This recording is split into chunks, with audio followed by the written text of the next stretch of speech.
Good morning प्यारे बच्चों, welcome to my channel. बेटा आज हम करेंगे क्लास 6 की विज्ञान की वर्कशीट नंबर 23 जो कि आपकी डेट 18 दिसंबर की है। आज की वर्कशीट में हम करेंगे सजीव एवं उनका परिवेश। किन्हीं 5 सजीव और निर्जीव वस्तुओं के नाम लिखिए जिन्हें आप उन्हें कहाँ देखते हैं वह जगह लिखिए। तो बेटा बहुत ईजी है। सजीव वस्तुएँ वो होती हैं जो सांस ले सकती हैं, है ना, और निर्जीव वस्तुएँ वो होती हैं जो सांस नहीं ले सकती, जो चल फिर नहीं सकती हैं। तो ये तो बहुत इजी है, लिख लेंगे आप। जैसे सजीव में आपने छिपकली लिख लिया है ना। इसके बाद आप क्या लिख सकते हैं, मक्खी लिख सकते हैं। मक्खी कहाँ मिलती है भाई, घर में मिलती है और बाहर भी मिलती है, ठीक है। इसके अलावा आप क्या लिख सकते हैं, कुत्ता लिख सकते हैं, ठीक है, कुत्ता लिख सकते हैं। इसके बाद आप पेड़ पौधे भी लिख सकते हैं, पेड़ पौधे। तो कुत्ता कहाँ मिलता है बेटा, घर पे भी होता है और सड़क पे भी होता है, ठीक है। ऐसे ही आप पेड़ पौधों को क्या लिख सकते हैं, घर पे भी होते हैं और आपके पार्क में भी होते हैं, बाहर भी होते हैं। इसके अलावा आप 1-2 के नाम 5 के लिखने हैं बेटा, मैंने 3 के बता दिए, आप 2 के खुद लिख सकते हैं ना। बिल्ली लिख सकते हैं, ये तो बहुत ईजी है, ये आप खुद कर सकते हैं। इसके बाद है निर्जीव वस्तु, तो मेज लिख दिया आपने। आप किताब लिख सकते हैं, तो बेटा किताब कहाँ मिलती है, घर में मिलती है और स्कूल में मिलती है।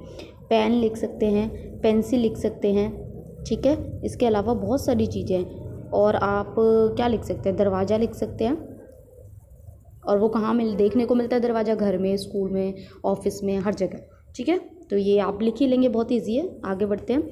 अनुकूलन, अनुकूलन क्या होता है, जिस विशेष संरचनाओं अथवा स्वभाव की उपस्थिति किसी पौधे तथा जंतु को उसके परिवेश में रहने के योग्य बनाती है। यानी कि क्या होता है, मान लीजिए हम जहाँ रहते हैं वहाँ बहुत ठंड है, तो हमारी जो बॉडी होगी वो वैसी ही ठंड को सहने की उसमें ताकत आ जाएगी और हम वैसे ही उस जगह में रहने लग जाएंगे, उस परिवेश में रहने लग जाएंगे। आकाशीय आवास, आकाशीय आवास का मतलब क्या है कि वह पौधे व जंतु जो आकाश में गतिविधि करते हैं, यानी कि हवा में जोड़ते हैं। तो आपको 2 आकाशीय जीवों के नाम लिख लें तो आप खुद ही लिख सकते हैं, है ना। कबूतर लिख दिया और चिड़िया लिख सकते हैं, है ना। इसके अलावा भी कुछ भी लिख सकते हैं आप। आवास क्या होता है, किसी सजीव की का वह परिवेश जिसमें वो रहते हैं। आवास का मतलब घर, उनका घर। जलीय आवास, जलीय आवास का मतलब जो जल में रहते हैं, जल में पाए जाने वाले पौधे तथा जंतुओं का आवास। किन्हीं 2 जलीय जीवों के नाम लिखिए।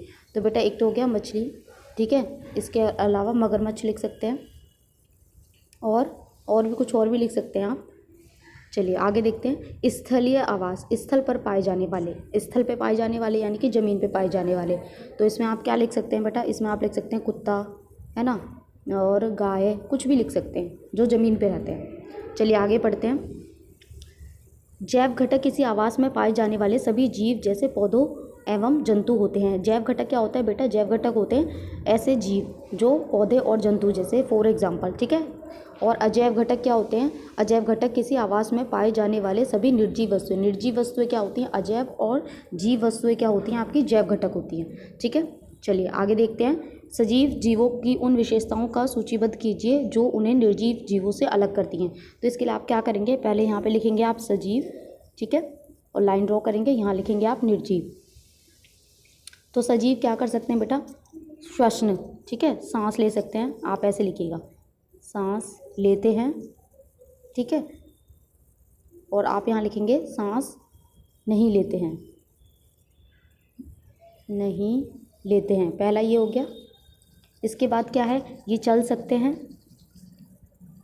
चल सकते हैं। और यहाँ क्या आएगा, ये नहीं चल सकते, ठीक है, नहीं चल सकते। और इसके अलावा इनकी वृद्धि होती है, वृद्धि मतलब बढ़ते हैं, ठीक है। और यहाँ पे लिखेंगे आप वृद्धि नहीं होती है।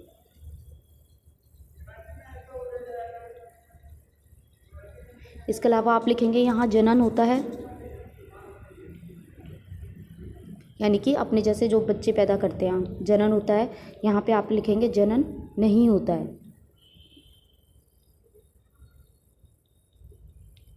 ठीक है बेटा। तो इसके अलावा भी और बहुत सारी चीज़ें हैं जो आप लिख सकते हैं। तो यहाँ आपकी वर्कशीट कंप्लीट होती है। आई होप आपको अच्छे से समझ में आई हो। तो प्लीज़ चैनल को लाइक करें, सब्सक्राइब करें, कमेंट करें। Thank you.